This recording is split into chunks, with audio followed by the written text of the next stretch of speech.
Ce que J.D. Vance a dit hier soir.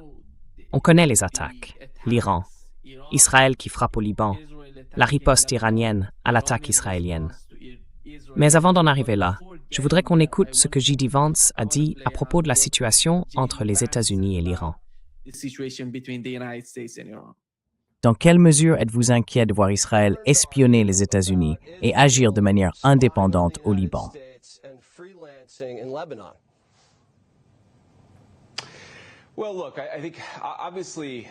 Eh bien, écoutez, je pense qu'il est évident que les Israéliens et les États-Unis avons beaucoup d'intérêts communs. Mais il y a aussi des situations où nos intérêts divergent. Et je crois que le président a été très clair là-dessus. Même si Israël a évidemment ses propres objectifs, l'objectif principal des États-Unis concernant l'Iran, c'est de s'assurer que l'Iran ne possède pas d'armes nucléaires. Et en fait, grâce à ce qui s'est passé ces derniers mois, mais surtout depuis 1 an et demi, nous avons créé l'espace nécessaire pour que le président estime, et je pense qu'il a raison, qu'on peut parvenir à un accord durable sur le programme nucléaire iranien. Alors Israël peut apprécier cela ou pas, mais au fond, nous pensons que c'est dans le meilleur intérêt des États-Unis d'Amérique. Donc nous allons continuer à poursuivre cette voie parce que c'est pour cela que le président des États-Unis a été élu. C'est ce que nous devons faire pour bien servir le peuple américain.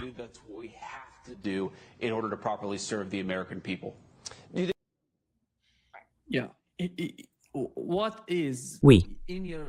D'après vous, d'après votre compréhension, après avoir entendu ce que J.D. Vance vient de dire, et ce que Donald Trump a déclaré il y a quelques instants, à savoir que, dans 2 ou 3 jours, il va conclure une sorte d'accord.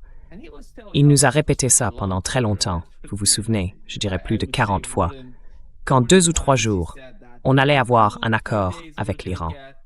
Quelle est, selon vous, la situation actuelle et la nature des échanges en cours entre les deux parties?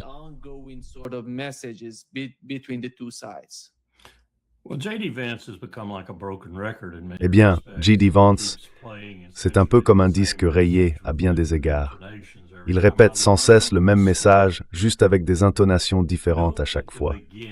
J'ai adoré son petit lapsus d'ailleurs. Au début de sa remarque, il dit « entre Israël et moi », puis il se corrige et dit « les États-Unis ».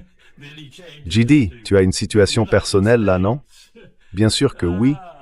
Bien sûr que oui, parce que tu veux te présenter à la présidence et tu ferais mieux de ne rien dire qui aille à l'encontre des intérêts d'Israël. Sinon, tu n'entreras jamais à la Maison-Blanche. C'est en gros ce qu'il reconnaît lui-même. Et puis, deuxième chose que je voudrais souligner, je peux me tromper, mais je crois que j'ai raison, c'est que je ne regarde pas beaucoup Fox News.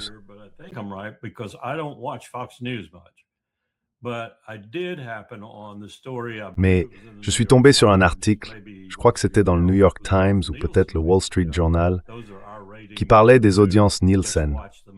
Vous savez, ces chiffres qui mesurent qui est le plus regardé, combien de temps, sur quelles émissions, et qui attire le plus le public américain. Le type qui parlait à J.D. Vance sur Fox News faisait partie des tout premiers, si je me souviens bien. Donc, il s'adresse au groupe MAGA. Et ce groupe-là, il faut le dire, domine toujours. Il domine encore. Maintenant, c'est clair que les journaux télévisés, aussi bien visuels que narratifs, ne marchent plus aussi bien qu'avant. Mais en même temps, Fox s'en sort mieux que tous les autres.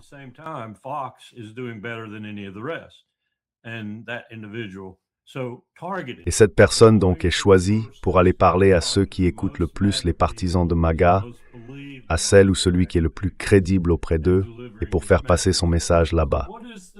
Et ce message, c'est quoi? C'est toujours la même rengaine. Franchement, j'ai du mal à croire que même le plus borné des partisans de MAGA, homme ou femme, jeune, vieux ou entre les deux, ne voit pas clairement le discours qu'on leur sert aujourd'hui, et surtout qui le leur sert, en l'occurrence la vice-présidente. Et ce discours, c'est toujours le même. Je ne pense pas que cette administration, de la vice-présidente au président, jusqu'au secrétaire à la guerre, va dépenser 125 millions de dollars, Nima, et sans doute plus encore, pour faire adopter officiellement au Congrès le changement de nom en département de la guerre. un retour en arrière s'il en est.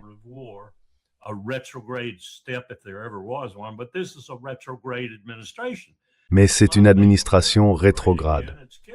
Ce n'est pas rendre l'Amérique grande à nouveau, c'est tuer l'Amérique. C'est ça le fond du problème. Mais tout ce qui se passe ne cache pas le fait qu'ils ont, je ne dirais pas complètement perdu la guerre, mais qu'ils n'ont jamais eu la moindre chance de la gagner. Alors, quelle différence ça fait? Et ils ne vont pas la gagner maintenant.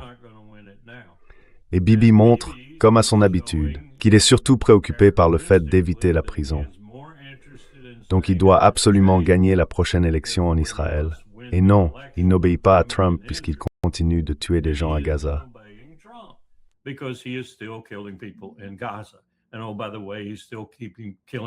Et au fait, il continue de tuer des gens au Liban. Il continue d'en tuer à Gaza. Il continue d'en tuer en Cisjordanie, à Jérusalem-Est. Il garde un œil méfiant sur la Syrie. Et il attaque à nouveau l'Iran. Donc il ne fait rien de ce que le président des États-Unis prétend pouvoir lui imposer. Et s'il ne le fait pas, c'est parce que ses opposants dans la prochaine élection, qui pourraient bien le battre, le critiquent dès qu'il semble prêter la moindre attention au président américain. Et de plus en plus, je pense que la réputation de Trump en Israël, à cause de ses coups de fil et de tout le reste, est en train de s'effondrer aussi.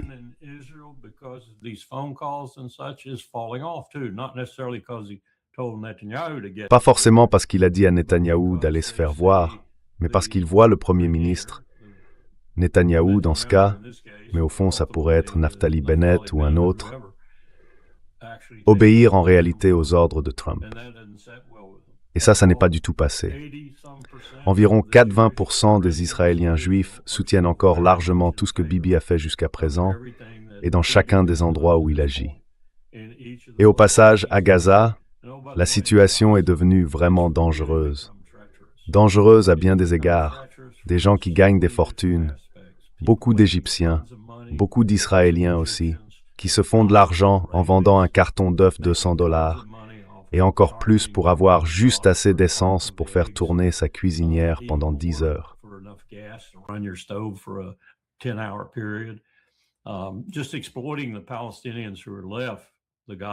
Ils exploitent simplement au maximum les Palestiniens qui restent, les Gazaouis qui restent, pour l'argent.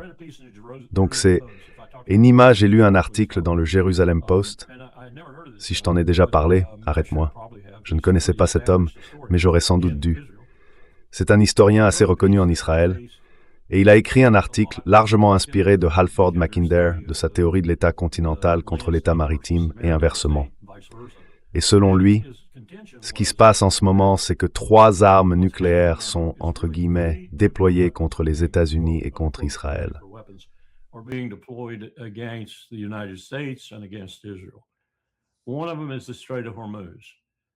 L'un d'eux, c'est le détroit d'Ormuz. Et c'est un atout incroyablement puissant, parce qu'il est géographiquement fixe, on ne peut pas le déplacer, et il reste essentiel, du moins pour l'instant, tant que les oléoducs ne le rendent pas inutile, à une grande partie du commerce mondial. C'est donc en quelque sorte une arme nucléaire, et l'Iran en a le contrôle. La deuxième arme nucléaire est plus liée à la théorie de Mackinder. L'idée, c'est que la masse continentale, si on peut dire, s'est un peu déplacée. Je ne veux pas dire que la géographie elle-même a bougé, mais que les centres de pouvoir à l'intérieur de cette géographie, en l'exploitant, se sont élargis, un peu comme dans la théorie d'origine. Et ce qu'on voit aujourd'hui, c'est que l'Iran est devenu un élément majeur de l'ensemble formé par la Russie, la Chine et, je dirais, l'Asie centrale.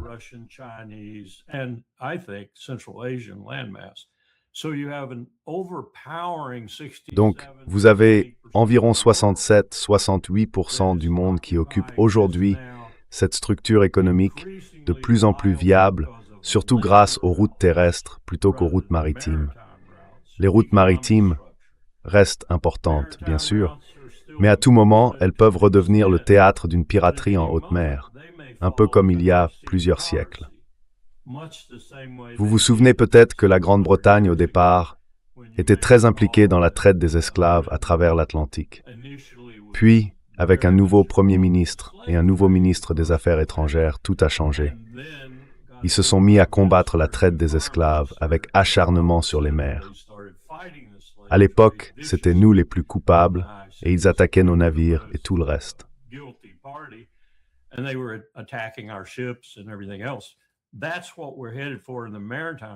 C'est vers ça qu'on se dirige dans le domaine maritime, alors que sur Terre, la situation est plutôt paisible et économiquement réussie, sur le plan politique aussi d'ailleurs.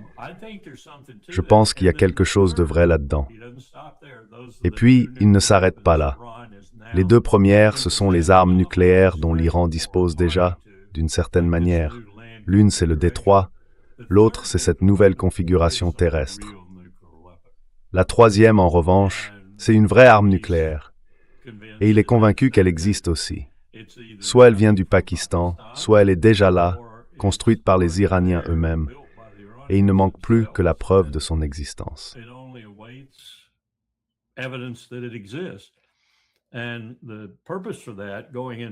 Et la raison de tout ça, quand on entre dans une définition plus précise de cette arme nucléaire, qui est bien sûr une véritable arme nucléaire, c'est qu'il parle de dissuasion. Il explique qu'ils doivent le faire, comme Kim Jong-il a dû le faire, parce que c'était la seule façon de survivre. Et avec Israël, qui possède une arme nucléaire, je reviens encore au ministre des Affaires étrangères d'Oman, Israël est le problème dans la région. Israël est le problème non seulement à cause de ses méthodes de massacre, mais aussi parce que c'est le seul État doté de l'arme nucléaire, tourné contre le reste de la région. Et cela, en quelque sorte, rééquilibrerait les forces. Donc ils n'ont pas besoin de l'utiliser, ils n'ont même pas besoin de la tester.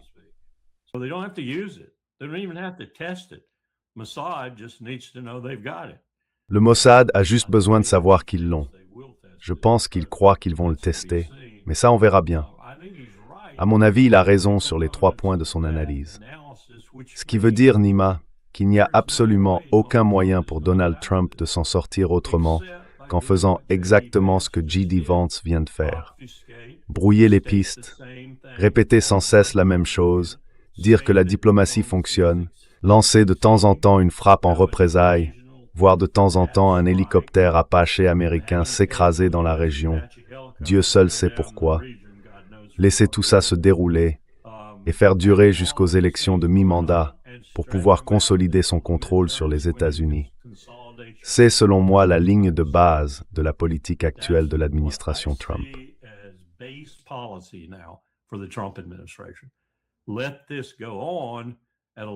Laisser la situation mijoter à feu doux, aussi bas que possible.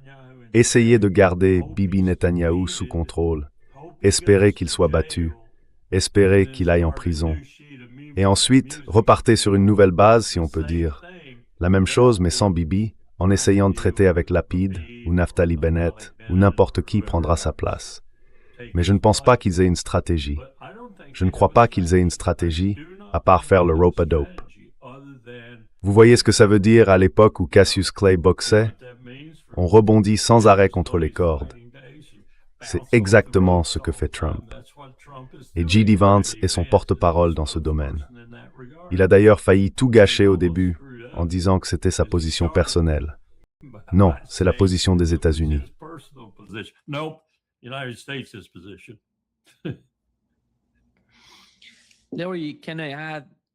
Larry, est-ce que je peux ajouter une 4e question? Une bombe nucléaire dans la région. Ce serait la nouvelle équation, non? Pour Israël, il n'y aurait plus de ligne rouge face aux actes de résistance contre lui. Je parle de l'Iran et du Yémen.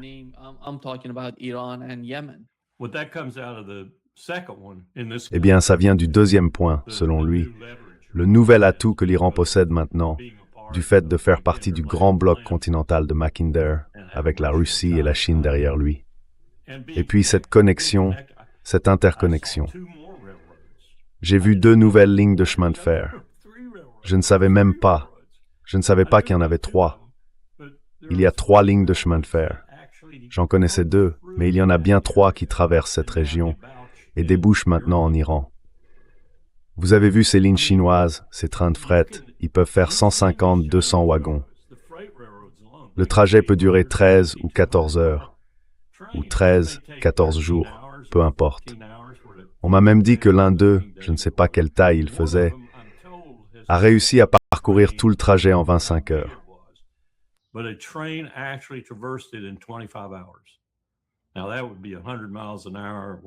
Alors ce serait à peu près 100 000 à l'heure ou quelque chose comme ça sur toute la distance et sans doute un train à vide. Mais on me dit que pour le grand trajet, au moins, la moyenne c'est 13 à 14 jours. Et ça c'est rien du tout quand on parle des navires, de leurs coûts et du danger de passer par des zones comme Bab el-Mandeb ou le détroit d'Ormuz aujourd'hui. Les Houthis ont clairement fait savoir que Bab el-Mandeb est revenu à son statut d'avant. Personne ne passe s'il est ami d'Israël. Donc on parle d'une énorme pression exercée sur l'économie mondiale, pression dont cette sorte de masse continentale à la Mackinder est en train d'être libérée, parce qu'elle n'en dépend pas. Elle en profite quand c'est possible, quand les tarifs sont favorables, mais elle n'en dépend pas. Tout se joue désormais sur la terre.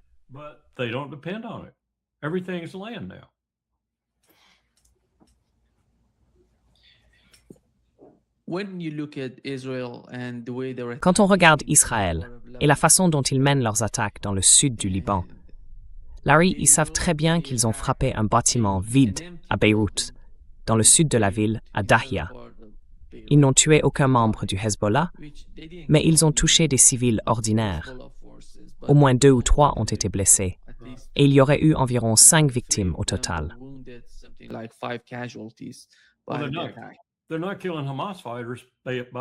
Ils ne tuent pas, dans l'ensemble, des combattants du Hamas à Gaza non plus. Ils tuent des civils gazaouis, 24, 30 par jour, en déplaçant la ligne jaune, comme dans les vieilles tactiques.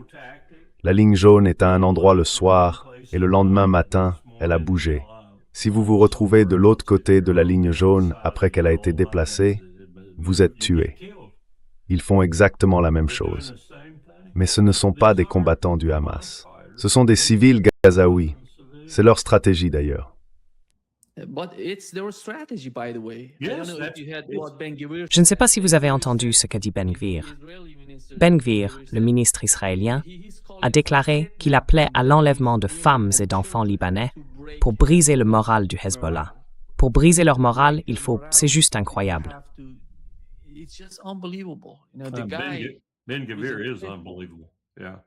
Ben Gvir, c'est incroyable. Oui, vraiment incroyable. Je pense que ce sera lui le premier sur la liste à la Cour pénale internationale quand les gens se réveilleront et feront enfin quelque chose à ce sujet un jour, dans un futur lointain. Je crois vraiment que ça arrivera, comme ça s'est passé avec Radovan Karadzic et Milosevic en Serbie.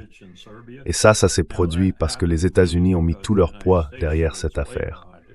Parce que, tu es prêt pour ça, Nima? La vraie raison, c'est qu'on nous accusait de ne soutenir la Cour que quand elle s'en prenait à des Africains noirs, comme Charles Taylor. Alors on a cherché quelqu'un d'autre, enfin c'est-à-dire, comment il s'appelait déjà? J'ai un trou, je n'arrive plus à retrouver son nom.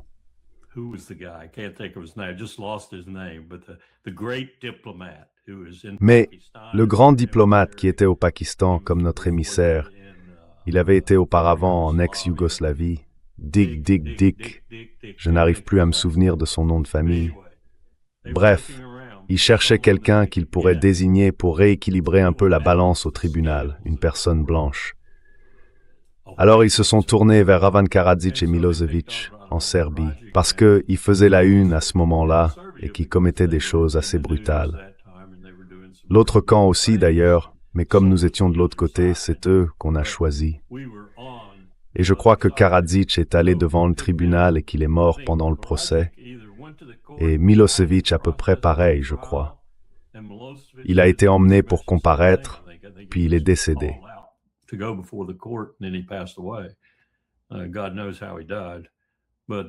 Dieu seul sait comment il est mort. Mais ça, vous savez, on recommencera ailleurs. L'Europe recommencera ailleurs. On finira par retrouver un peu de bon sens, mais il y aura d'autres raisons aussi, comme il y en a eu avec la Yougoslavie, l'ex-Yougoslavie. Mais on traduira ces gens-là en justice. Je doute que quelqu'un comme Netanyahou le soit. Je pense que Netanyahou fera comme Sharon. Sharon a quitté le pouvoir et il est mort. Et l'une des raisons de sa mort, c'est qu'il souffrait, je crois, d'une forme de cancer assez virulente. Mais il est aussi mort de façon, disons, commode. Et je pense que Netanyahou mourra lui aussi de façon commode. Peut-être même Madame Netanyahou. Et je serai le premier à me tenir sur leur tombe et à applaudir.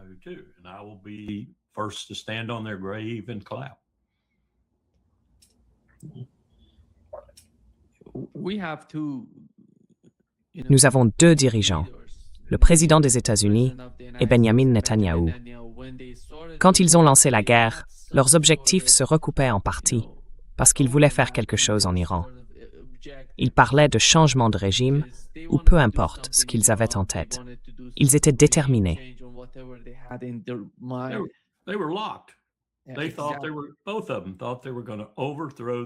Les deux pensaient qu'ils allaient renverser le régime en Iran et transformer le pays au mieux en une sorte de Bantoustan, avec toutes sortes de petits territoires éparpillés partout.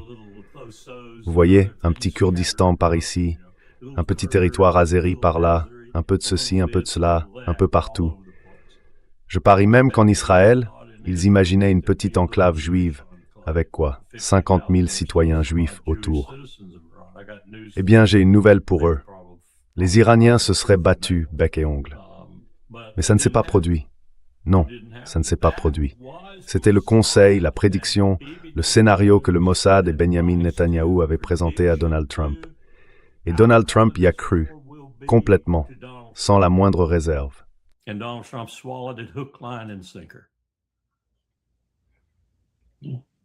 Oui, et quand on regarde où ils en sont aujourd'hui, on voit qu'on a, encore une fois, deux dirigeants qui voient l'avenir de façon totalement différente. Parce que Donald Trump, comme cela a été mentionné, selon un article d'Axios, un responsable américain a déclaré à Axios que la poursuite de la guerre pour Israël et pour Benjamin Netanyahou est essentielle parce qu'il veut rester en vie politiquement en Israël.